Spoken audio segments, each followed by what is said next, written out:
Good afternoon students. आपको अभी तक मैंने हिंदी के जो पिछले 3 पाठ हैं जिनका नाम है सूरज, मीठू और कौरा, खिलौनों की सवार, इन तीनों पाठों का मैंने आपको रिवीजन करा दिया है। अब हम चौथा पाठ पढ़ाने जा रहे हैं, इब्न बतूता। यह एक कविता है, इसे आपको याद भी करना है और बिना देखे लिखना भी है। तब तक लिखते रहना है जब तक कि आपकी मात्राओं की गलती खत्म ना हो जाए। तो अब हम इसको पढ़ाते हैं। देखिए कैसे इसमें लिखा है, चर्चा करें। जब तेज हवा के साथ बारिश भी आती है तो क्या होता है। आपको मालूम है हमारा जो इस समय मौसम चल रहा है वो हवा के साथ बारिश भी आती है, तो क्या होता है। आंधी में अगर बाहर जाए तो क्या होता है। आपको अगर बहुत तेज आंधी आ रही है और अगर हम बाहर जाएं तो हमारे साथ क्या होता है।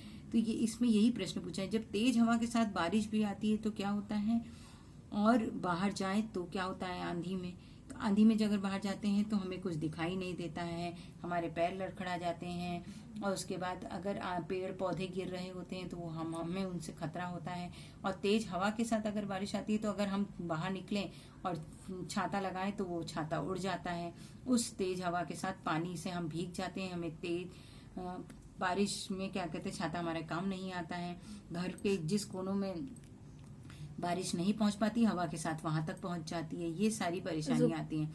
अच्छा, इब्न बतूता जो जी तेज तूफान में बाहर निकल गए तो क्या हुआ। अब एक इसमें कैरेक्टर है, क्या है, एक अभिनय करता है जो कि हंसाता है हमें।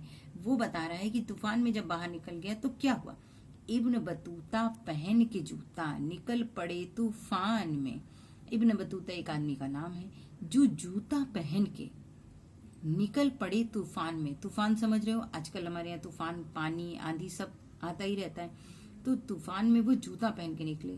थोड़ी हवा नाक में घुस गई, थोड़ी घुस गई कान में। यानी उनकी जो तूफान की जो हवा थी धूल भरी, वो थोड़ी नाक में घुस गई और थोड़ी घुस गई कान में। कभी कभी आपके साथ भी होता होगा, आंधी तूफान की जो गंदी हवा है, मिट्टी है, वो सब हमारे नाक मुंह में घुस जाती है।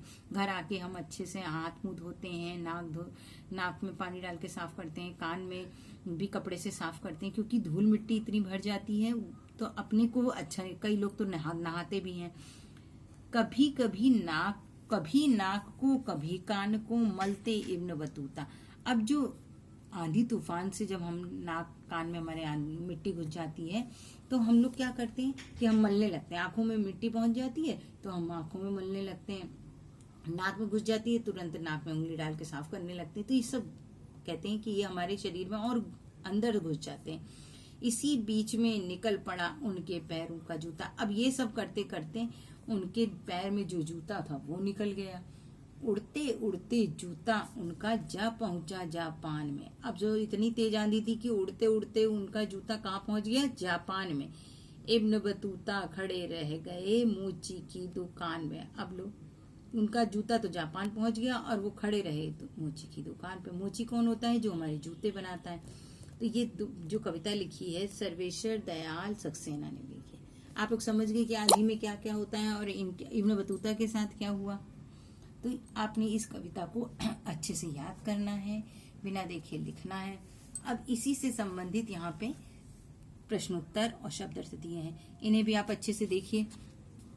और इस कविता के कठिन शब्दों को भी आपको ध्यान से अपने आप पढ़ के लिखना है।